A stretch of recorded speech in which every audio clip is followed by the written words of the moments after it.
Man, well, so what is a oceanographer and all the different things that you've done for the government, for the Navy, for the country? Why are you focusing on underwater stuff? Yeah, well, first off, we know we see them in the water too. The last example that I saw was from the USS Omaha off Southern California, a well-known video that Jeremy Corbell, one of the UAP media types, has gotten out there. And and there's other examples too. Classified examples I can't talk about, but confirmation that we see these things underwater. And I can tell a story about a submarine officer who came out to me too. But so we know they're in the water, and that's my thing. I've done a whole career of ocean science, and so it's what I know, and it's who my network is. So, and now I'm on two national bodies that advise on ocean research, and I'm trying to get UAP studies into their research priorities. One reports to the White House and one's within the national academies. That's why. It's what I know, and I know they're in the water, and we're never going to have a full understanding of what the nature of UAP unless we look in the water too. So that's what I can bring to bear on this whole discussion. How many encounters have we had of UAP, UFO activity in the water? So I don't know. I mean, there's a couple books out on it, and all of them, I think, really lack data. They're mostly anecdotal with interviews of people. One of them is by a guy named Preston Dennett, and it's interesting because he looks at the hotspot phenomena off Southern California. And then there's an older book by a guy named Carl Feint who something called, I think it was called UFOs in the Water. And he also just compiled a wide range of cases, just interviewed people. And so there's a lot. There's several hundred in those. And then Richard Dolan, who's a pretty well-known UAP researcher, he's finishing up a book, and I've seen the draft. And he's got about 600 cases where he's looked at all the books and sources that go back from the 1700s. So I think there was there's some interesting cases in that book, but ultimately it's a lot less than we've seen in the atmosphere because the ocean's not as transparent. But it's worth looking at again because there may be more going on than that amount we know to have existed. Let's talk about the Submariner. Yeah, this is a good story. So as I've come out, if you will, or I've been speaking out, and I am what I am. I have the scientific background as an authority on these topics of ocean science and exploration. People have looked to me and said, I bet if I tell him, he seems like a straight shooter, a credible guy, I guess. And so Submariner came to me, and virtually and he just said, hey, I was on a sub in the 80s. I'd like to talk to you about what I saw. Okay, yeah, let's have a call. I got on a call with him. He was a nuclear submarine officer. Now he's an engineer, and I think for an energy company. And this guy is like most nuclear submariners I know. He is just the facts. He is by the book, very much that way in his personality. And the story he shared with me was this. He's in the North Atlantic in the 80s. Cold War is hot, and their sub's operating, I wouldn't say super deep, but it was very high sea state because of a storm, 40-foot waves, so they were below that. But even there, they were kind of rocking. Subs can feel that wave action. And so because it was so rough, it creates a lot of ambient noise. And in those conditions, it is really hard to passively detect another submarine. So they felt pretty secure. They weren't going to be detected by a Russian sub, and they probably weren't going to hear one either. And so he's on the watch, and all of a sudden, they get a passive hit, a contact that's moving, off the starboard at some range. I don't know the range, but and then it paused and then started closing on them rapidly, and they call that constant bearing decreasing range. And you don't want that when you're a ship driver or a sub driver. I drove ships, aircraft carriers. I was a deck watch officer. That's going to be a collision. And they had, that was every feature that a Russian torpedo would have in terms of the constant bearing, decreasing range at a very rapid rate. And they were so convinced, he called the captain of the bridge, they set general quarters and they dived. And it kept on coming and it kept on coming. And they were hoping to get below some acoustic lens or whatever that wouldn't be able to find them and lose track. And it just kept coming. And so they went as deep as crush depth, just above it. Crush depth is that depth that a submarine will implode. And that's a dangerous place to be on an older sub like this. But they were convinced this was a Russian sub coming at them. And then at some range close, I don't know what, it paused. And then slowly took station on their stern behind them and trailed them for a while. So they're getting this passive acoustic hit of something doing this. And then after minutes maybe, it just rapidly departed the scene. And they couldn't, there was no explanation. The Russians didn't have technology like that. We didn't have technology like that. And again, to this day, he doesn't know. I want to get that data. The data is collected and archived at Johns Hopkins University. And I'm in the process of reinstating my clearance, and I want to look into that. Wow. Yeah. Are there a lot of examples like this? So I don't know, but I have talked to one other submariner, nuclear submarine officer, who says that he's not seen that before, but when you go around the Navy and talk to other sonar techs, they say they do see these quite often. Really? Yeah, and this guy's very credible. He's actually a reservist, and his day job is he works in the Pentagon. All as a civilian. Attracted to nuclear subs? I don't know. But this is an interesting thing, and I wrote a paper about this called Beneath the Surface. We may learn more about UAP if we look in the ocean.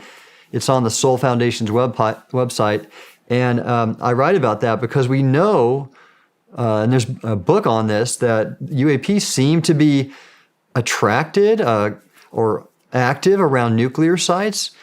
Is it because that submarine had a nuclear reactor and had nuclear armed missiles?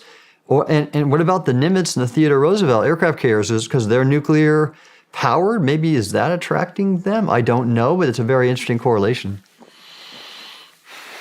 What are some of the things that you're finding under the ocean, personally? So this is neat. The ocean's so interesting to me still. And so for example, when I was with the National Oceanic and Atmospheric Administration, we pronounced it NOAA, we had a program called the Ocean Exploration and Research Program with a dedicated ship, and it had a deep diving ROV, remotely operated vehicle, with high resolution cameras and other instruments. And we purposely go look for things. And every year we found new species, whether it be deep coral or new types of fish. And get this is how much we don't know about the ocean. In 2020, I think it was, we had a fisheries biologist go down to Antarctica and discover a new species of killer whale that had never been seen. So this isn't like just some small, weird microbe. There's all sorts of things we've never seen before. A new species of killer whales. Yeah, yep. Man. Yeah. Have you been to Antarctica? I've not. I've been in the Arctic. I've been in the Arctic on a sub. So I've surfaced. I've been up there on the ice camp that they have up there. What's up there? The Arctic? Yeah. Well, okay. I was there because the U.S. Navy every 2 years conducts an exercise called ICE-X, and it's to basically study some of the dynamics of ice and as well as the tactics of operating under the ice, which we need to refine when you look at what Russia's doing. But there's a lot of things to discover too. Again, on the seabed, new geologic features. There are, again, all sorts of sea life under the ice too. I mean, we could talk about a million things about what's in the ocean. Let's go. Well, shoot. Let's do it. Here's something I was pretty proud of. So because we don't know so much about the ocean, and here I was in the Trump administration, and I'm with an environmental science agency. So it was kind of a tricky place to be. He was not keen on major funding to science agencies.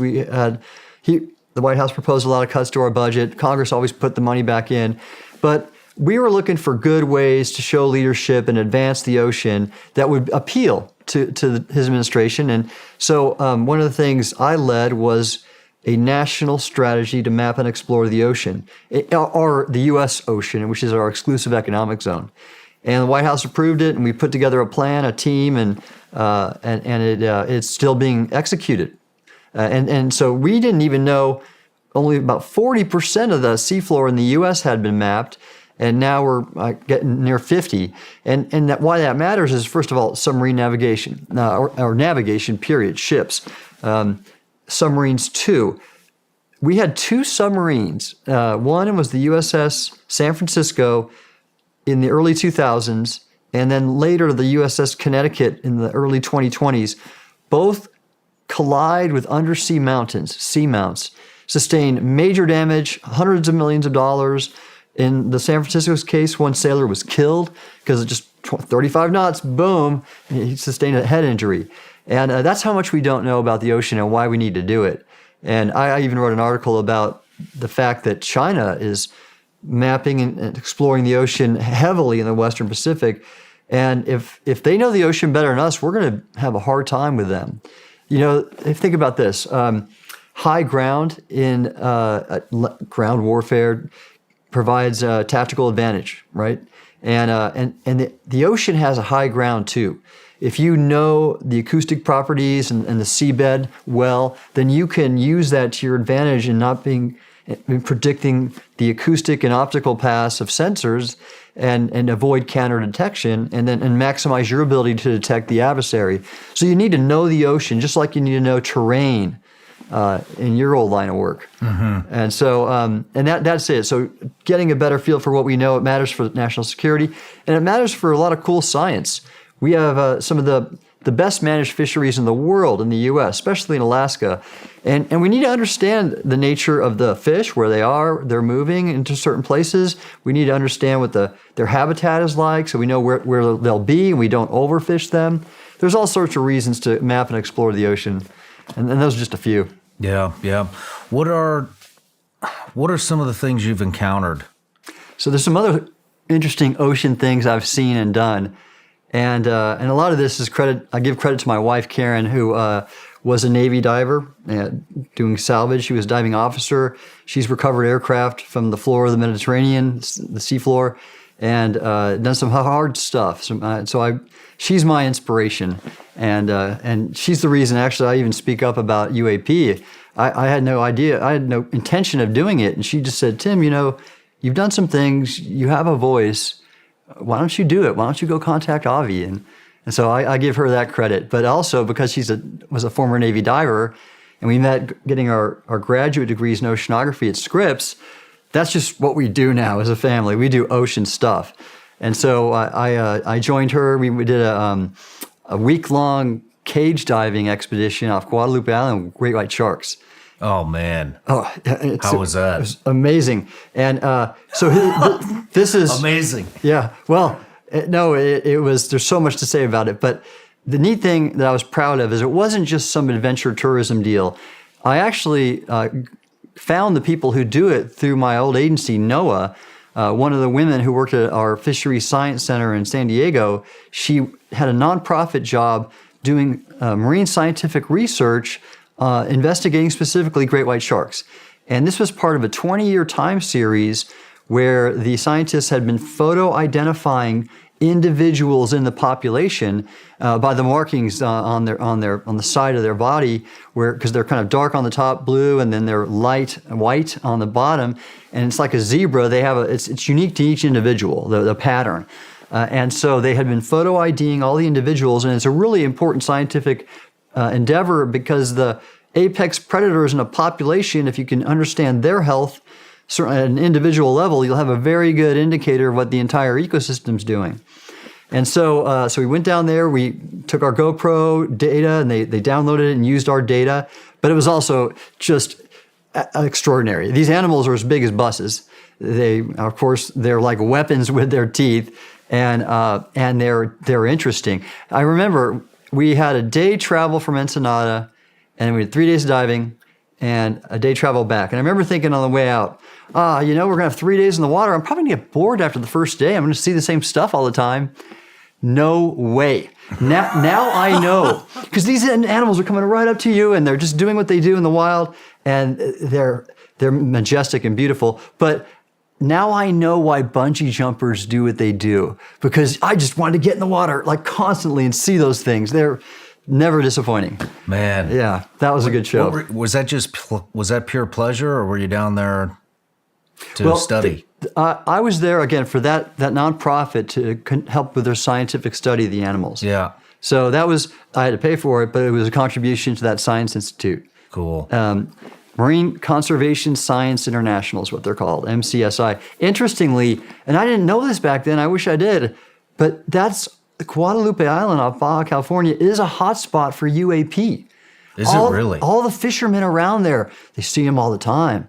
Yeah, you Google that and you get tons of hits. So that was one, and then thankfully Karen and I now we just, again, we take our girls, they're all scuba certified. We've been free diving with bull sharks off Florida. We've been scuba diving with Caribbean reef sharks off in the Bahamas. And then just recently Galapagos Island and hammerheads. Very cool. Which is great. Cool. Yeah. So this is and our next trip is to Fiji and the Republic of Palau to do some diving. And we were in Palau last and saw some really magnificent black tip reef sharks up close and personal. So that's what we do for fun. What are some of the things you've encountered as an oceanographer that you know? So here you go. When I was keep you up at night. Oh, keep me up at night.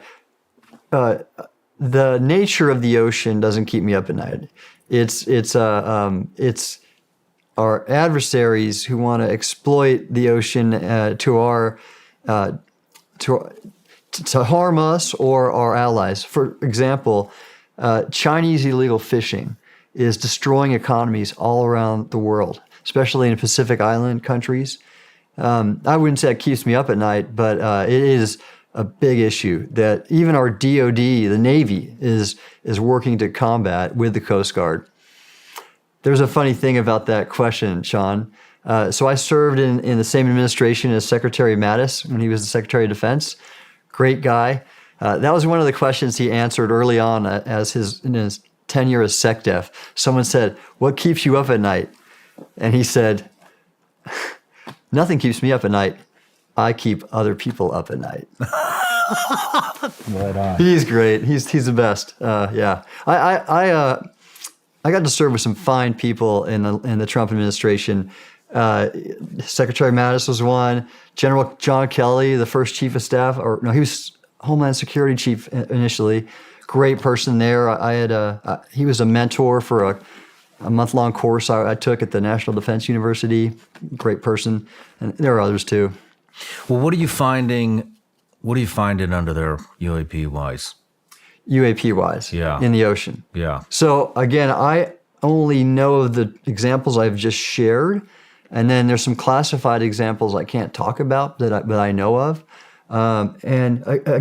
Basically, like you see in the atmosphere, you see large craft, different shapes. The reports have been different lighting configurations sometimes, and so yes, it seems to be too the variety of the nature. It seems to be as diverse as it is up in the atmosphere. Yeah, I mean that's what seems to come through. And again, if we've seen so much through the published literature and then the documented accounts recently, then there may be not just maybe the tip of the iceberg. What do you think these are? Yeah, right. Are they man-made? I don't know. No. Well, first off, no. I don't know. That's why we need to study it. And these organizations I'm with, supporting their research.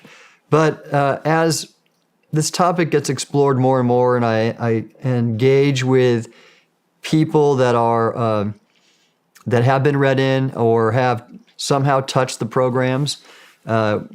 We have a very active discussion going on daily about this very question. What are they? And I mean, there's some possibilities. They could be from an extraterrestrial source. Again, we don't know the physics on how that could be.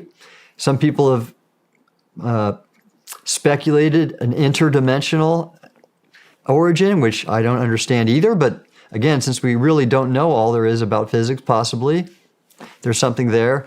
And then there's a really interesting theory and I'll encourage your listeners to check it out. There's an article in The Debrief from early this year, 2024, by a guy named Bernardo Kastrup, and it's a really well-written essay where he speculates that, well, all right, what's the most likely source? Well, if intergalactic travel is not possible, then it could be that these things originated before we evolved, before life as we know it evolved. So they think there's a period around 750 million years ago where, due to the recycling of the continents, if you will, that there's no fossil evidence for. And so there's a period a billion years ago or more that we just don't have any fossil evidence of. And he conjectures that possibly an advanced technology civilization evolved. And that's not a stretch when you think we're an advanced technology civilization, I think, kind of, and we've evolved. We're here now. So if you know we can do that, then go back even a billion years and perhaps that could have happened. And when they saw things getting dicey, because there's so many cataclysms that have happened. You look at the dinosaurs and the asteroid that wiped off a large portion of the Earth. There have been other extinction events, and then less cataclysmic, but even severe, like about 12,000 years ago. This climatic period called the Younger Dryas, where the Earth's temperature dropped a lot, and you can see evidence of that in geology and so that was an event where a large part of the Earth's life was exterminated. So what's happened? The Earth's pretty hostile. You look at the volcanoes in Iceland. You look at asteroid impacts of the past, and maybe this advanced technology civilization said, we're out of here. We're going to go create a habitat down deep, or maybe on Mars or in the moon, and just get somewhere more stable. And maybe they've just been able to live, and we've not found evidence of it yet, or that these things are evidence of that.